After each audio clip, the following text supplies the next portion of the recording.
1 Timothy 6:11 says, "But you, man of God, flee from all of this and pursue righteousness, godliness, faith, love, endurance, and gentleness.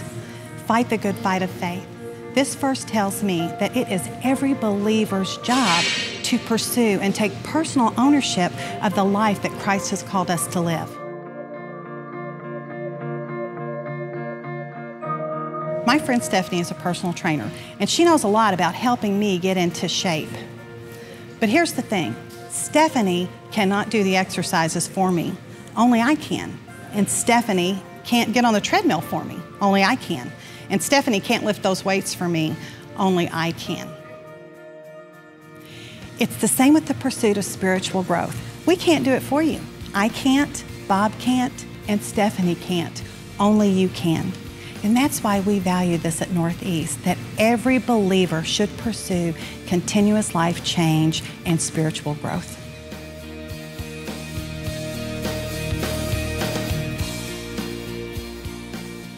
My name's Laura Wingfield, and my job at Northeast is to own the value that every believer should pursue continuous life change and spiritual growth.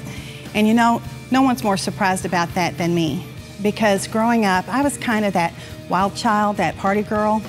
You know, I kind of went to church, but didn't really know a whole lot about the Bible or pursuing my faith.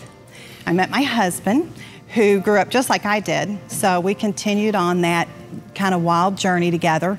And then, you know, we got married, we fell in love, got married, had kids, and then all of a sudden, you know, those stresses of life just started creeping in, and our marriage on a good day was rough at best. Once we came to Northeast, we fell in love with the church, and I fell in love with Jesus. And I think it's because for the first time I was making my faith my own.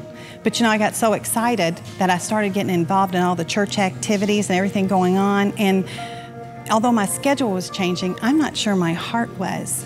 You know, don't get me wrong, I was growing in my faith, but I was getting it through everyone else. And I remember a friend of mine warning me about the dangers of doing church versus spending time with God, getting to know Him and have a personal relationship with Jesus. I remember hearing people talk about having a daily quiet time and being in their Bible study. And I remember hearing them say that through the Bible study, it helped them create that daily discipline of being in the Word. So I decided I was going to take a risk, and I joined a Bible study. And it was through that study that I learned how to pursue God on a daily basis. It melted my hard heart. I finally realized why Bob would always say, you have to have a quiet time. It's because it's through spending time in God's Word is how we grow. I remember when the kids were little, a little girl saying to me, "Miss Laura, you sure do yell a lot." And you know what? She was right. I had a horrible temper. You can ask any of my neighbors. But you know, just the other day, my daughter said to me, "Mom, you don't yell like you used to." And you know that marriage that I was telling you about earlier, the one that on a good day was rough at best? Well, Pat and I will be celebrating our 25th wedding anniversary this year. And I know that it's because of the work that God has done in my life through studying His Word.